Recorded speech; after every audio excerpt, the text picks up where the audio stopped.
আসসালামু আলাইকুম। আশা করি আপনারা সকলে খুব ভালো আছেন।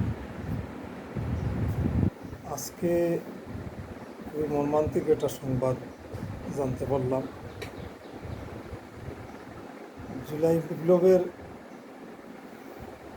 নায়ক হাসনাত আবদুল্লাহ আজকে কোথাও নাকি উনি হামলার শিকার হয়েছে। তো এটা খুবই আসলে দুঃখজনক ঘটনা। যে সকল দামাল ছেলে বলবো, দামাল ছেলেদের কারণে দেশ আবার 24-এ স্বাধীনতা পেল, সেই দামাল ছেলেদের উপরে যারা হামলা করলো, এরা আসলেই তো এদেরকে কি বলবো, এরা ভালো মানুষ না। এদেরকে কি বলা যায়, শুদ্ধ ভাষায় কুলাঙ্গার বলতে হবে। এরা স্বাধীনতা, সার্বভৌমত্ব, দেশ, জাতি, লাভ ক্ষতি কিছুই বুঝে না। আর বুঝে না এই জন্যই এরা এই জুলাই বিপ্লবের মহানায়কদের উপর হামলা চালাচ্ছে, তারপরে সোশ্যাল মিডিয়ায় মিথ্যা অপপ্রচার চালাচ্ছে। তবে একটা ব্যাপার খুবই পরিষ্কার, যে বা যারা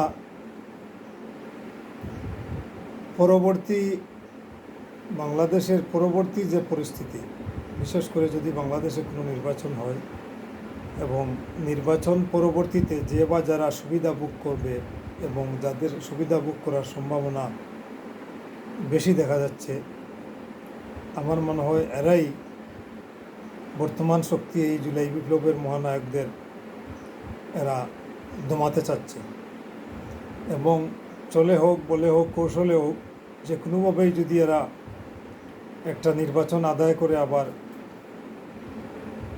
বুক দখলের রাজনীতি দেশে আবার শুরু করা যায়, তাহলেই তাদের লাভ। তো আমি আর বেশি কিছু বলবো না, শুধু বলবো যে বা যারা এইসব দামাল ছেলেদের উপর আক্রমণ করতেছে, এদের বিরুদ্ধে মিথ্যা অপপ্রচার চালাচ্ছে, তাদের এই জুলাইয়ের এই এত মহা ত্যাগকে ভুলে গিয়ে আবার দেশ এবং জাতির সর্বনাশা পথের দিকে যারা হাঁটছে, তাদেরকে বলবো আপনারা এখনও সময় আছে, আপনাদের জন্য শুভবুদ্ধির উদয় হয়। আপনারা দেশ এবং জাতির কল্যাণের কথা ভাবেন, নিজেদের স্বার্থের কথা বাদ দেন। যদি দেশ এবং জাতি এগিয়ে যায়, আপনারাও এগিয়ে যাবেন। আমাদের একজনের স্বার্থ নিয়ে চিন্তা করলে হবে না, আমাদেরকে পুরো দেশের স্বার্থ নিয়ে ভাবতে হবে। দেশের স্বাধীনতা, সার্বভৌমত্ব, উন্নতি, অগ্রগতি, এই সব কিছু নিয়েই আমাদের এখন ভাবার সময় আসছে।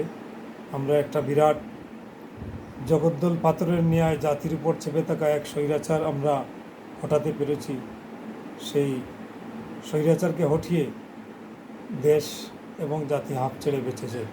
এখন আবার নব্যগ্ন স্বৈরাচার যাতে আমাদের জাতির উপর চেপে বসতে না পারে, আমাদেরকে সজাগ থাকতে হবে এবং এ ধরনের কোনো প্রতিবন্ধকতা আসলে সকলে মিলে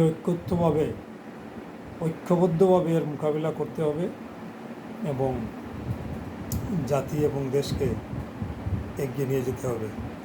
আজকে আমাদের এটাই হোক প্রার্থনা, এটাই হোক প্রতিজ্ঞা। ইনকিলাব জিন্দাবাদ। সকলে ভালো থাকবেন। আল্লাহ হাফিজ।